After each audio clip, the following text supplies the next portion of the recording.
Thank you, Jerome. That would have been a tragedy if we didn't record the session. Okay, so moving on to today's agenda. We'll start with introductions. Then we will have an overview about ESG before finding out more about sustainability at Bayer. We'll have that panel discussion with some Q&A, and then we'll wrap up and talk about the video pitch before ending the session.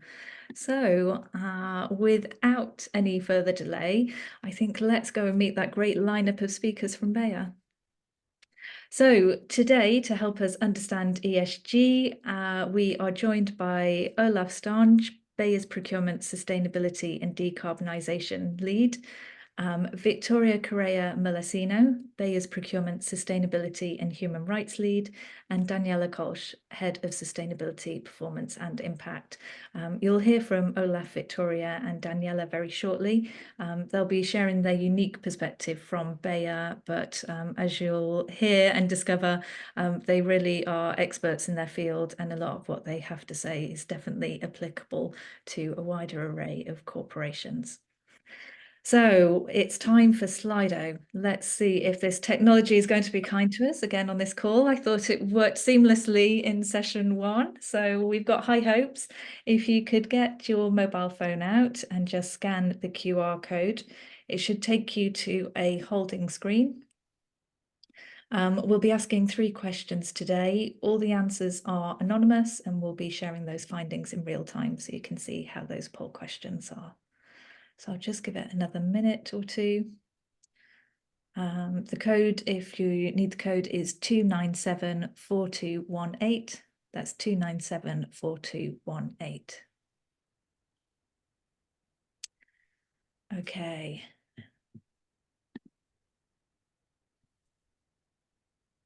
I think let's go to that first poll question.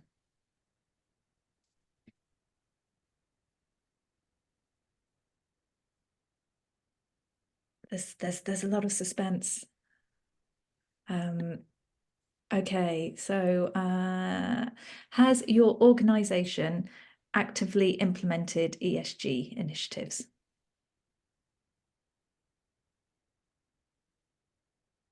So we've got 10 responses so far. Oh, the yeses were leading, but the noes are beginning to catch up. We're up to 16.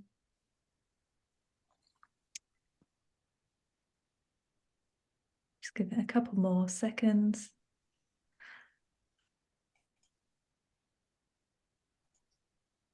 Wow. Okay. So it's 50. Oh, it was so perfect. 50-50.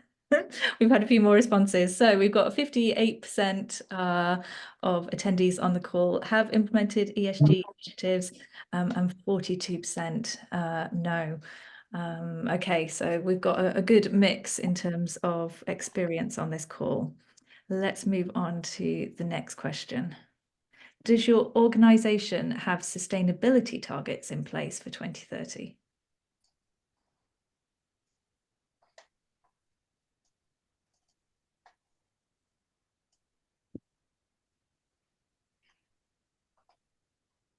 Yeah, I'm interested to see if the figures vary here. I know certainly as a business we have ESG policies in place, but we've not put our targets in place yet.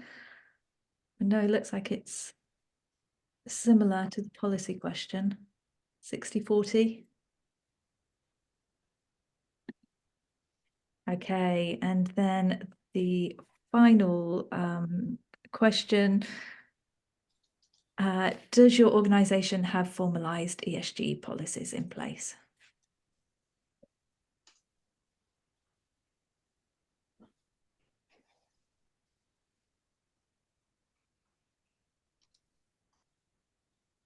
Okay. So yeah, 75-25 split. Interesting. So more targets in place than policies. Sometimes I find that it's the opposite way around. Thank you. So hopefully after this session, we'll have a bit more information for you on ESG, but it will inspire you to go ahead and figure out some of the policies and hopefully some of the prioritization of those policies that your businesses can focus on. So let's move over to an overview of ESG. As we've seen from the Slido survey, I think it's safe to say that there's a mix in terms of ESG knowledge and experience on the call. And I know that some of this content here will be familiar to some of you, but I think just to get everybody in the same place, we'll do a little bit of a recap, because also there's a lot of jargon in this area of business. So in terms of ESG, what do we mean?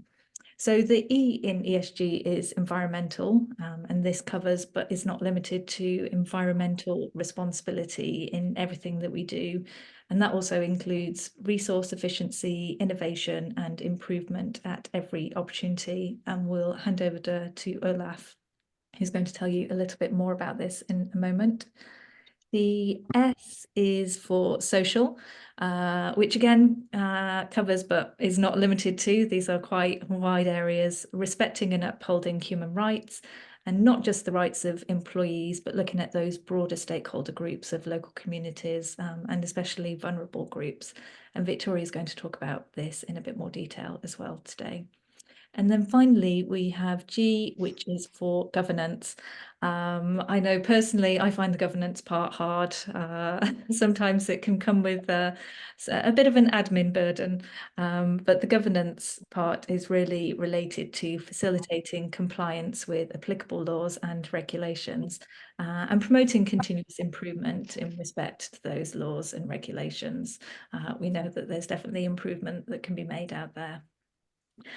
So I'm going to hand over to Olaf, who's going to start talking about environmental protection trends. And we also need to bear with Olaf a little bit.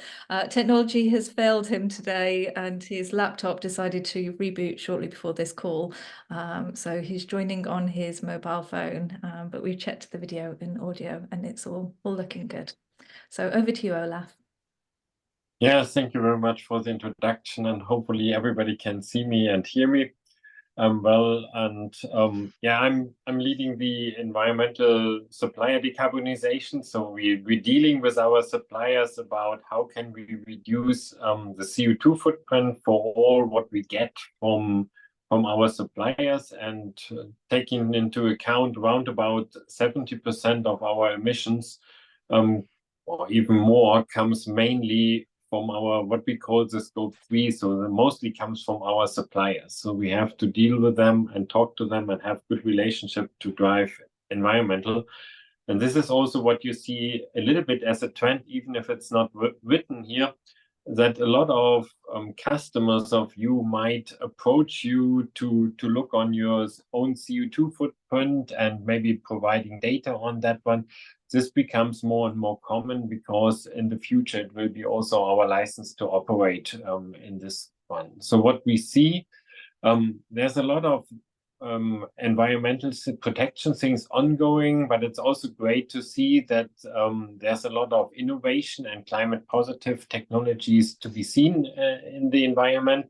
So everybody is looking on that one, especially in the area maybe of carbon capture, but also for synthesis routes in the chemical industry or in the pharmaceutical industry, to reduce CO2, or other opportunities, maybe in packaging or even in services, to see how can we reduce our CO2 footprint. This goes also in the sustainable materials. I think there's a major trend to identify a lot of reasonable materials which have a lower CO2 footprint as the ones available. So maybe biogenic materials as a usage for new products and so on.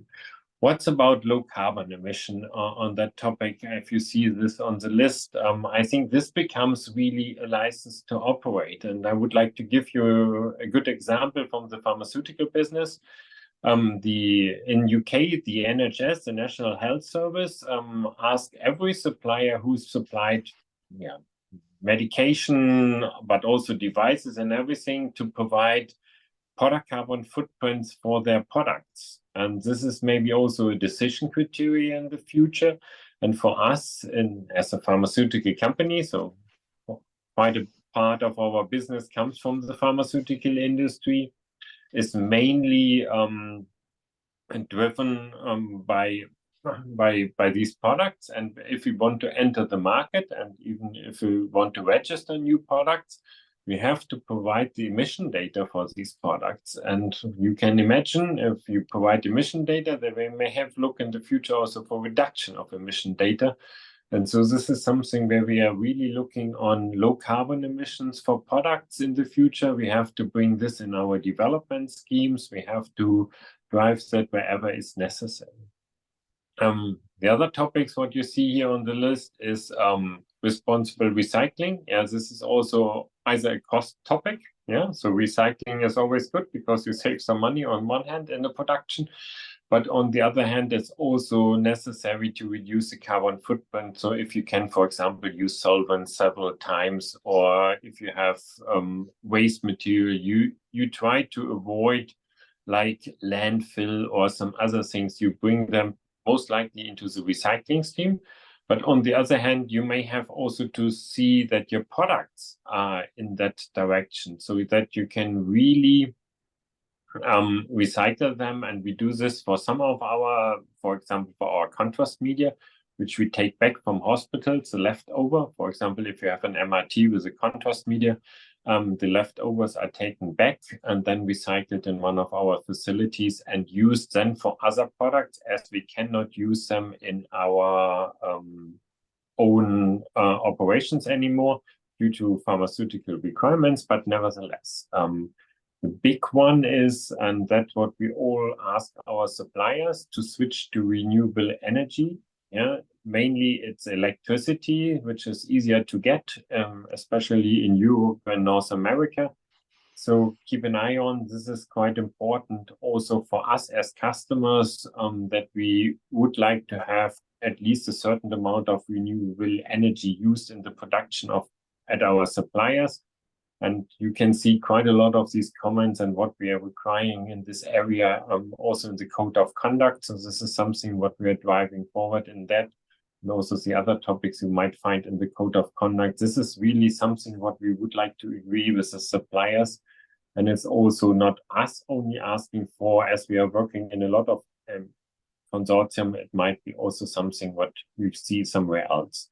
And for sure, it's your brand responsibility also that your products fulfill most likely all these requirements. I mean, you see, environment is not nice to have anymore. It's really licensed to operate. And this is something what we encounter these days. And I'm not sure how about you, but I'm happy to take questions later on that topic.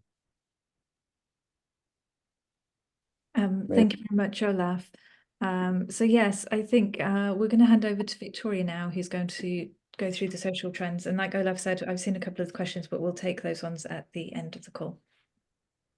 Okay, so hello, everybody. I'm Victoria Correa. Like Olaf, I work in buyer procurement department, and I'm the human rights procurement lead. So making sure that all our procurement process, strategies, and systems are contributing to the goal that we have on a company level, which is to respect human rights in the value chain. And in this procurement area, it's more specific to the supply chain, so towards our suppliers and the relationship with them.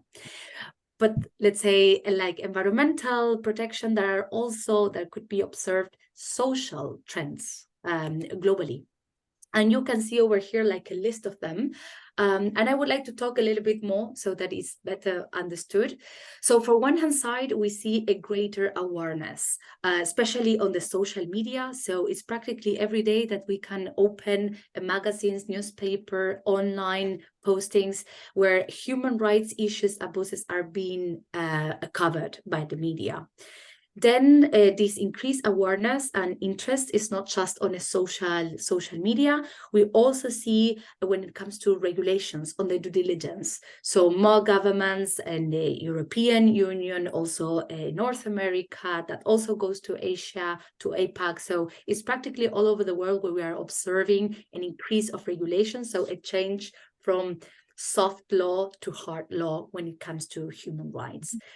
This interest goes also beyond government, goes also to investors, it goes to customers. They are all asking corporations to act socially responsible. In this arena of corporate social responsibility, this is the CSR policies. Here it's also the growing knowledge that corporations can impact socially in both ways, either negatively, but very powerful, positively. So an act on corporations on social responsibility is highly demanded and should be on high focus. The material sourcing, goes more on the responsibility of corporations to know where the materials are coming from. So just, let's say, shifting a little bit the focus on, okay, what are your suppliers, your direct suppliers, how you do business with them, is also knowing, okay, what's happening beyond that, you know? So on the sub-tier suppliers on the indirect side, so where the materials are coming from, and if also they are produced responsibly. Fair and equal payment, okay, that is not all over the place, but there is a certain trend that is linked to attract innovative workforce. So it belongs to maybe some of the industries, not to all. I wish equal and fair payment is all over the place, but at least there is a good niche on, especially on high technologies and innovation, where in order to attract workforce, companies need to be very competitive in that area. And also, again, not all over the place, but there is an increase, and that is very positive and favorable, an increase of this to ensure diversity and inclusion in the working space. Again, not everywhere, but there is a positive change that we can already observe. So these social trends should be acknowledged and observed by corporations very closely and follow them. And maybe some food for thoughts is to think, let's say, on your business, how this applies to your business model and how you are making efforts on being more socially responsible. So maybe this is something that we can take up in the Q&A. But this is a little bit the overall observations that we see on the social area. And now I hand over to Daniela to talk about the trends in governance. Thanks, Vicky. And I do hope that I'm back here and everyone can hear me loud and clear. So my computer also crashed as Olaf. Yeah, my name is Daniela Kölsch. I'm heading the team Sustainability Performance and Impact Measurement. So we are taking care of that. All our activities are globally tracked and can then be disclosed in our sustainability and annual report. As you can see here, there are several different governance trends underway, and I saw when I lately joined that a lot of you already have targets in place, and I think that is also one of the key trends, right? So to embed ESG and sustainability into the corporate strategy, making it part of your DNA. I think that is key. And with that, hand in hand, transparency is increasing. Transparency about positive and also negative impacts to ensure that everyone knows what is going on. And I think that is an expectation from the outer world, from the society, to ensure that everything is transparent. Also very important, and we can see it also very increasingly, we have embedded it some years ago within Bayer, is to incentivize also towards sustainability. So we have it embedded in our remuneration and bonus system to ensure that there is also a financial motivation to get towards our targets. Beside that, there is also an increasing understanding that different stakeholders need to be sit on the table and share their perspectives on certain topics. So there is really a dialogue needed more and more to understand different parties. I think that's also relevant in different areas, in R&D, in sustainability, in innovation topics, and is really key. And Laura said in the very beginning, it sometimes comes with a burden. And I think especially the last one, the global regulation and standards, might felt as a burden. But I think it is also this increasing demand on regulation and standard. Yes, it is a burden, but it's also a chance. It's a chance to compare between different companies and to see also the performance increasing. And the better you get prepared, the easier it is to also to comply with these kind of regulation which are upcoming. Having said that, I hand over back to Laura. Thank you, Daniela. And I think you're right. I think it feels like a burden the first time you do it, and then you get used to it, you know what you're doing. And then once you've completed, I know that we've gone through EcoVadis, and once you've completed it, then actually the renewal process is a lot simpler. So it's worth persevering with the governance side of ESG. So now that we've spoken about ESG in a general sense and some of the trends, we're going to take a look at sustainability at Bayer and what that means for the strategy within Bayer. So Olaf, over to you. Yeah, thank you very much. Maybe we can jump to the next slide. So what you see, sustainability is integral part of our Bayer mission. Health for all, hunger for none. So this is what we're all driving for. And as we have a healthcare company, mainly having consumer health and pharmaceutical products, and on the other hand, we are crop science part. We're mainly looking on the life science topics. We're trying to fit sustainable and financial goals go hand in hand. So this is something what we're trying. We have to take care of people. I think you have heard about social, planet, environment, and for sure, as we are a company, we have also to take care of the profit and also the stakeholders.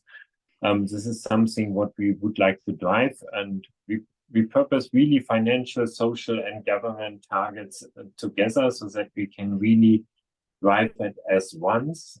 It's sometimes difficult and it's a challenge, but normally we have to do this, and this is also what is in our mission embedded. So it's not only our corporate responsibility, but it's also, on the other hand, a great business opportunity. So if you ensure long-term growth of the company, you would like to ensure the long-term growth of the company, you have to take this into account because, as I mentioned before, for example, for the environmental goals, it becomes licensed to operate. And if you want to keep your company on track and in the market and being a leader in the market, then you have to take care of sustainability as well. So the business becomes even a little bit more complicated in this, but nevertheless, it's now integral part of the business and has to be part of the business. And it's also for Bayer a very integrated part. And we put also some efforts on it. So as you see us three here talking to you today, that's only the tip of the iceberg of the people who are working on that one. So this is something where we're really taking care of it. And yeah, saying that, I hand over back to Laura. Yeah, I'm going to hand you straight back to Daniela. Yeah, thanks. And Olaf, thanks for introducing, because I think the leading theme, our mission, health for all and hunger for none, is key. It is key for sustainability and it's key for Bayer, right? So, and I think when we started that journey 2019 with a new update of the sustainability strategy, it was also very important for us to kind of comply with the SDGs, which were developed some years before. And I think all of the SDGs are super important. But here you can see those who are most important for us and also for our strategic activities. And yeah, I think it's very obvious, health for all. I think it's definitely linked to SDG number 2, zero hunger. And also the others, no poverty, good health and well-being, are super important for our overall mission. but also equally important is contributing to increase the livelihood of people is also reducing the ecological footprint. And these are those 6, 13, and 15, which are mentioned in the second row, to ensure that we also having an eye on these topics and are equally as important as the others. And I think with that, we can go to the next slide, and I will give you a short overview about the different elements which we have defined for ourselves. We have defined 3 times 100 million challenges to ensure that we reach a lot of people with our products and services for the 3 divisions. And the idea behind that is that this is inclusively part of our business. So that is key. It is not an add-on. It should be part of the business. And as you can see here, the 3 main topics are food security, access to health, and women empowerment. And the one mentioned in the very top is that we want to support 100 million smallholders in low middle income countries to ensure that we also reach those people, those smallholders with our products and services together with different partners in the regions. The second one is the one to support 100 million people in economically and medically underserved communities with our self-care products. Here it is really approaching different regions, areas where people are in need of self-care products, and to ensure that we can, with affordable pricing, reach those people and with educations. The third one is the third also for the remuneration is the third 100 million challenge. It's about to fulfill the need of 100 million women in LMICs with modern contraceptions. That is also very key to give those women a choice which kind of contraception and if they want to choose. Beside that, we have also set ourselves other ambitions. For pharma, again, we also not only want to limit that to contraception, but also want to give access and affordability to people in LMICs with other pharmaceutical products. And I think it's always very important, and I think Olaf will also talk about that we also care about the gender balance at all management levels within Bayer till 2030. With that, I think Olaf, you give an overview about the environmental targets. Yeah, I think we can just move forward on that. What is on the slide, and I have to touch it a little bit the screen because it's so small on my mobile phone. We apologize for that one. So if you might not see me, then next time I think in the mentor session somewhere we will have an opportunity. Nevertheless, so we have 3 areas where we're really focusing in the environmental area. So this is climate protection, where we have committed our science-based target, and where we really want to reduce absolute 42% of our scope 1 and 2 emissions. So these are the emissions mainly what we have in our own facilities. Either we produce them themselves to our power plants, or we buy them from suppliers. We would like to reduce by 42% compared to 2019. And on the other hand, we would like to reduce the scope 3. This is mainly the raw materials and services we buy from suppliers by 12.3% until 2029. So this is the goal, and the baseline is always 2019 as a year. So within 10 years, we would like to have a significant impact to reduce our emissions, and maybe there might be also some changes in the near future. Nevertheless, environmental impact reduction is also another topic.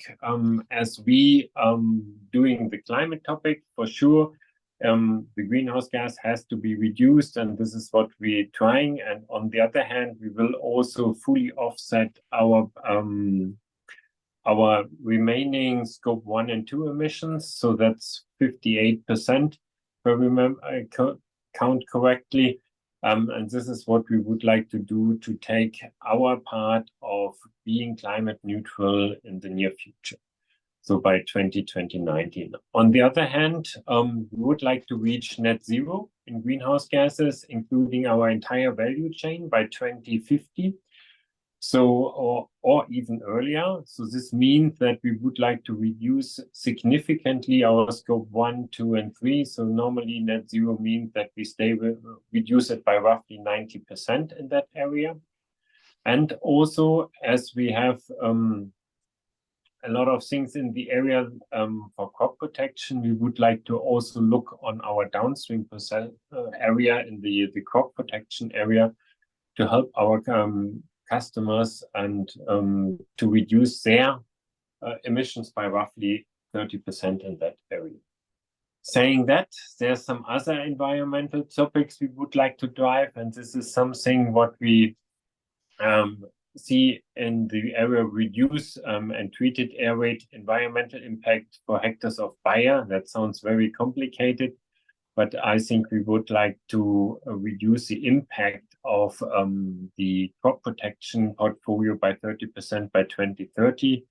We are committed to improve water use. So water is the other topic, which is very important in the environmental area, mainly for us in the crop protection area by 25%, transforming, for example, rice cropping systems for smallholder customers in the relevant regions where Bayer is operating, and we're starting for that in India. So this is where rice is growing significantly. Maybe it's not the part what we do so much in Europe, but mainly in the Asian country.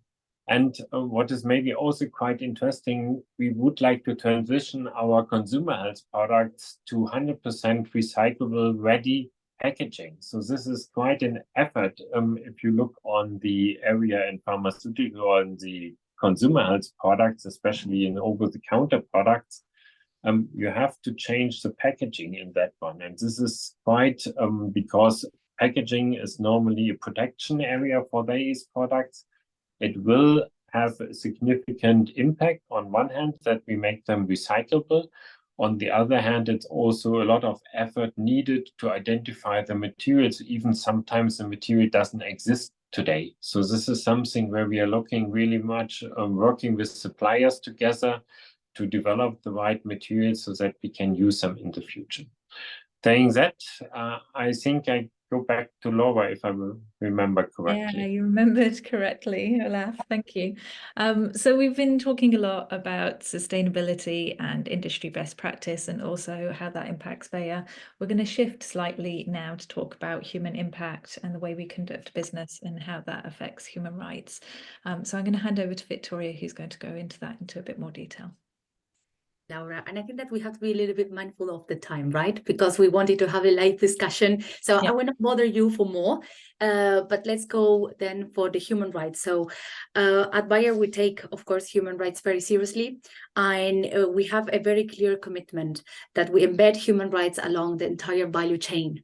We are committed to respect and to foster human rights, also to report about them and on the results and our efforts. And when it comes to our suppliers, the main part is the value chain is very large, but then it's focusing, of course, on the value chain, on the supply chain. And for our suppliers, we need to make it very clear with our expectations, how we will also them to behave and to support. And here is a list of our standards. So I think that in total, they are, well, highlighted here 8. I will go through them very quickly, but of course, if you have questions later on, I'm very pleased to answer. So one of the first standards that we said, okay, is the child labor avoidance. So we have a zero tolerance to child labor, so minors that are not allowed to be working and non-hazardous work. Free chosen employment goes into also zero tolerance. It's modern slavery, so people working on forced labor conditions, that's also forbidden. Freedom of association. So workers working in companies, they need to have the rights to associate, to union, and to have collective bargains. Working time, wages, and benefits, I think that is very human, and we all want that. So good working conditions, following the ILO standards. The ILO is the International Labour Organization. Also on wages and benefits. Discrimination and fair treatment, of course, very important. And going into one step further, companies should also foster to have inclusive and diverse working environments. Security forces, okay, that is something very specific. It came with a German regulation. Maybe if they are your business are located in Germany, sounds familiar, the German Supply Chain Due Diligence Act. And security forces is related to whenever a company use security third parties that, of course, they protect the workers in a fair manner. Conflict minerals, so very specific, but it's related to the pharmaceutical industry, so it worth to be mentioned.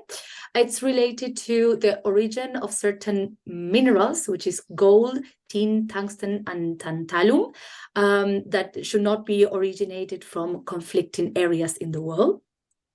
And then the last is more general, like local communities and vulnerable groups. So we are operating and our suppliers in, of course, local markets, and we have to respect, of course, the local communities and more vulnerable groups living there.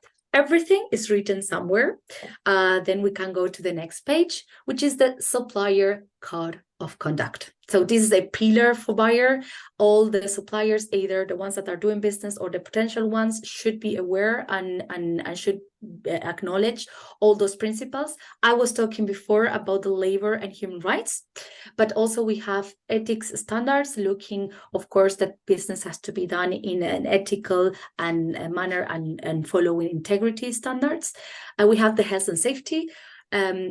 Part of our portfolio, it's of course chemical, but also in the agriculture, health and safety takes a very important place.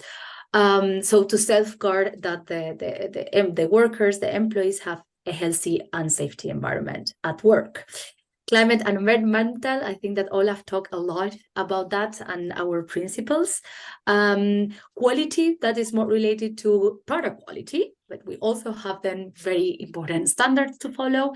And the last piece, I think that Daniela was talking about the governance and management systems, so that companies should foster to have a governance structure, but also management systems to manage risk, prevent risks. And this is also where we have written our commitments and how we foster inclusive and diverse suppliers. So this is part also of our governance and management system. So supplier code of conduct is something that every supplier should now be aware and followed. And here we leave the link. So this is publicly available. It's on our Bayer webpage.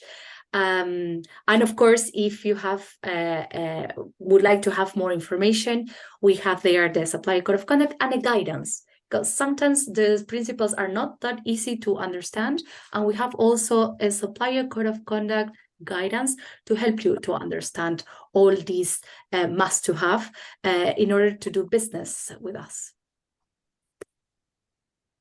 I think that was the end of the presentation part. It was, thank you.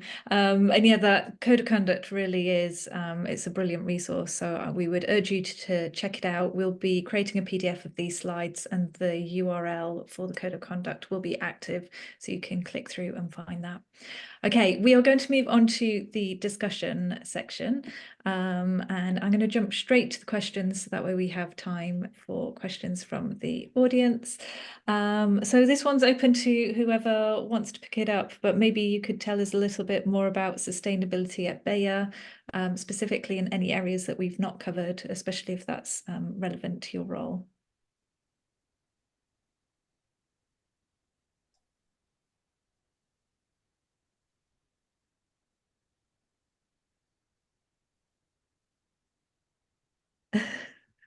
So who wants to answer? Olaf, Victoria, Daniela?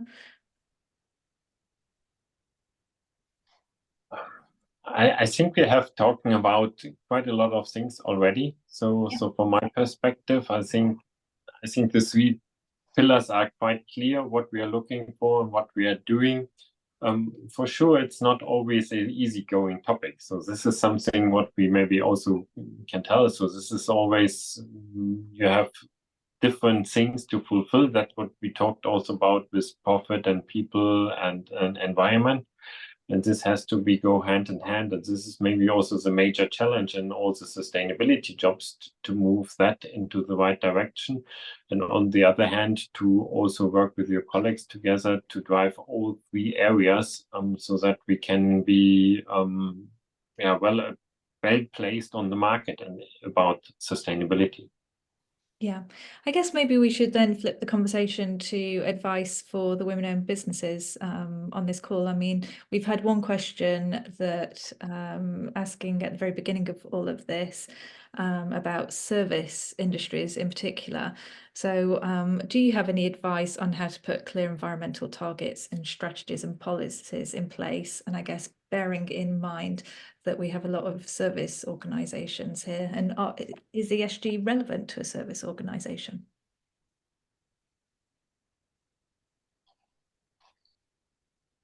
Probably I can also jump in here. So because I think it always depends. That's also always a good answer. It depends. But at least to my knowledge, and Olaf, please also feedback here. So I think there's also in the service industry, at least partially, some companies with clear measurements at least in place underway. So what we hear, for example, from the consultancy areas, which I would also put under the area of services, so to say, they have a clear measure for CO2 emissions in place, for example, and can easily distribute that always also to their projects working for companies. And that's something I could at least imagine also here for the service industry, to have measurements in place. And if you have a tracking in place, you can also set yourself a target. So, and probably that's also something you can share here, is what exactly you are thinking of. There might be also exceptions in the service industry, but I could imagine also for the service industry to have measurements in place. Olaf. Yeah, and this is what we see also for quite some of our suppliers. Yeah, also even the IT industry or something like that. They all run under the service one or clinical studies or whatever. They all have quite a lot of their own targets set. Mainly, then it's not about so much the raw materials and all the things they deliver. It's more like how they behave internally. So how they do their business travel and all these kind of things. So these are topics because also business travel counts into scope 3 and where they use their electricity. For example, if you have a big data center offering something like that, or smaller ones, even that one, they can use renewable electricity. Yeah, so this is something what you can look also for your offices and all these kind of things. So that what we see quite often in the service industry as targets, that they're trying to avoid CO2 emission in their daily operations. And I think also later in the chat, there's somebody posted that they are also working 100% remote. Christiane, I think it was you, right? Drive electric company car. So that's perfect, right? So it's going directly in that direction, having already a lot of measures in place to make that happen in that direction. And you have asked, would we classify as an ESG positive supplier, Olaf? We don't have that classification, right? But I think that's super cool. Yeah, and this is also what we look. So we do a little bit of classification because what we look at our suppliers at the moment is, can they report scope 1, 2, and 3? So this is maybe going a little bit in your direction, Daniela. Yeah, so we need some more Danielas and other companies to do the same good job. And on the other hand, we're looking what kind of renewable electricity they have, because why we're looking on these two aspects at the moment. reporting is something, then you're working on sustainability and you understand sustainability. So this is something what we try to foster with our suppliers. And on the other hand, renewable electricity is the easiest way to become carbon neutral or to reduce your emissions, because this is widely available, especially in Europe. Thank you. And I think, Olaf, you're right. I think we could all do with a Daniela in our organizations. And speaking personally as well, being part of a service organization and dealing with companies and procurement teams outside of just Bayer, we are being asked constantly as well to be able to document and communicate our ESG policies. We're being asked to sign up to things like EcoVadis, which if you met me before, I've probably spoken about that. So I think even if you're a service company, and again, we're a remote company too, it's still definitely at the forefront of lots of procurement teams' motivations when they're signing or when they're working with new businesses. And I've seen in some cases, even with remote organizations, they want to know what education you have in place for your employees in terms of, like you say, Olaf, kind of can you nudge or incentivize using renewable energy providers at home, or what's the carbon emissions on your travel, especially if you're an organization that's remote and is coming together on a regular basis or traveling to meet clients. And definitely there's a lot in there about how you treat your employees, ESG, etc., etc. So I think it's definitely very relevant for manufacturing type businesses. But yes, it's definitely becoming more and more prominent, and we're seeing it as a barrier if you don't have these things to doing business with corporate organizations. And Laura, I know that the question was meant for more for the environmental, but of course there is a social importance, no, the ESG on the social, on the targets and strategy of service companies. I mean, I talk about health and safety. Now we all imagine like the lady in the picture, no, with protection, but health and safety also goes to the mental health, to the stress, to type of, let's say, damage or risks that are more to the service. So all the type of the fair treatment, the discrimination on especially on hiring. So let's say for the service special sector, I always highlight the importance of the social aspects. I know, again, the question was environmental, but I think that in that sense, for service companies or service industries, the strategy when it comes to social and their policies of utmost importance. Yeah, I completely agree. And I think, again, thinking about how some of the businesses on this call could bring about instrumental change in their businesses. I think one of the things that you spoke about, I think it's Olaf, you mentioned it, and we've certainly spoken about it before, is how Bayer incentivize their employees to also think about sustainability or human rights first in terms of the way that you're remunerated. So it'd be great if somebody could explain a little bit more about how the bonus related to sustainability works. I think I can give it a start. So what we currently have embedded into the remuneration system is that we have these three 100 million challenges plus 3 greenhouse gas topics. So one's this reduction for scope 1 and 2, reduction for scope 3, and the rest to get carbon neutral. These 3 for the environmental part plus the 3 times 100 are 20% relevant for the remuneration for the top management. And this is always set on a 4-year tranche, because it is a long-term thing. It's not something you can immediately work on and have the success. So that's why we have embedded in the long-term incentive scheme. And after a 4-year tranche, there is then a payout depending on the reach. So that's also why we have this tracking in place, because then we already have set the target for 4 years, and then we can say in that certain year, did we have reached that or not? And then we have an under or an over achievement, and then depending on that, it gets extra payment or or not. Currently, it looks good for this year, just to say that. And then we have also it more in a short-term way, setting ourselves targets. And that's more the one for all employees, where it's then kind of broken down on a yearly manner, and it's embedded into the target setting per year.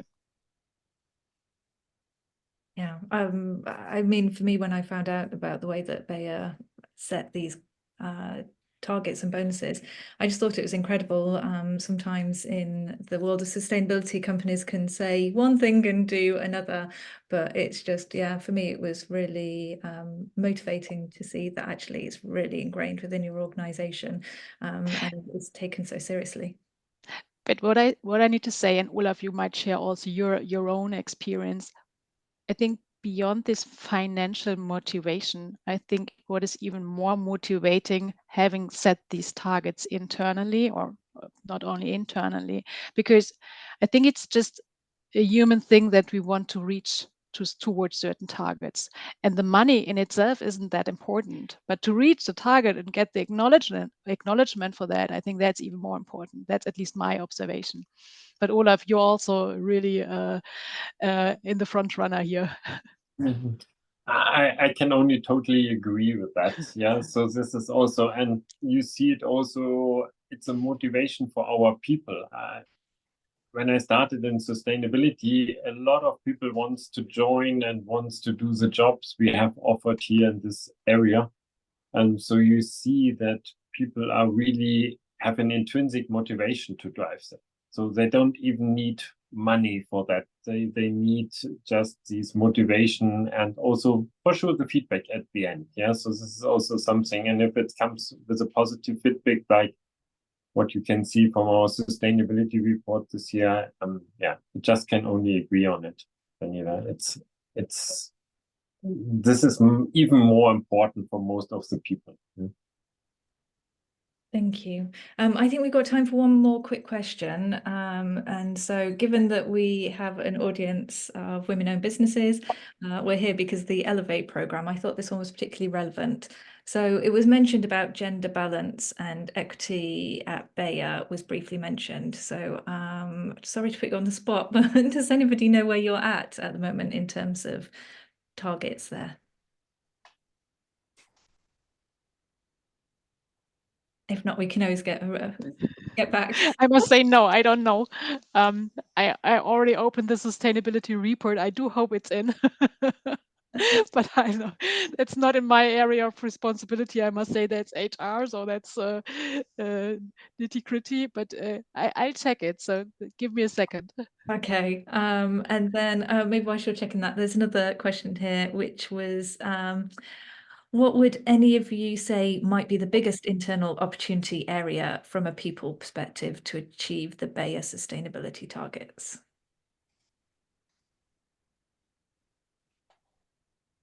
So I didn't listen, but I have found the answer to the other ones. Sorry. The proportion of women in management rose slightly to 43.6 in 2023. Okay, thank you. So yes, the other question was, what do you think is the biggest internal opportunity area from a people perspective to achieve the Bayer sustainability targets? Maybe I can start. So I think that we were a little bit talking about the intrinsic motivation. No, so we have a very clear target and it's very sustainable. No, so our mission statement is health for all and hunger for none. So I think that we all need to contribute to that. So from a personal perspective, every person at Bayer now thinks that you're part of and you have to contribute. On the other hand, there are of course a lot of whys. No, a lot of why should we do this? And it's not only, let's say, to be sustainable, to be an impact generator. There are also very much linked to compliance nowadays. And I know it's unfortunate, but to safeguard license to operate, to be compliance, to follow the legislation, that it's becoming very relevant. But I think that what people likes, what people really engage is to do the right thing. No, so to do this positive impact, no, to planet, to the environmental, and to people. When you said like, would you like to be working in a company and be part of the injustice and inequality in the world? Everybody says no, so everybody gets in. So I think that what really the purpose is what motivates people. Yeah, I only can agree with Vicky, because I had 3 weeks ago, I had a presentation, an introduction to newbies at Bayer, and I start the conversation with, do you feel like a sustainability expert? And no one of them says, yes, yes, I am. No, they all said, no, we're not an expert. In the end of the talk, they said, oh, with my daily doing, I'm contributing towards this. And they were really like, wow, cool. And that, I think it's the motivation part. Yeah. Nothing to add. This is perfectly good. Yeah, I think you're right. I think it starts with purpose, and it starts with the purpose of the business, which then attracts people who are going to be motivated to do the right thing.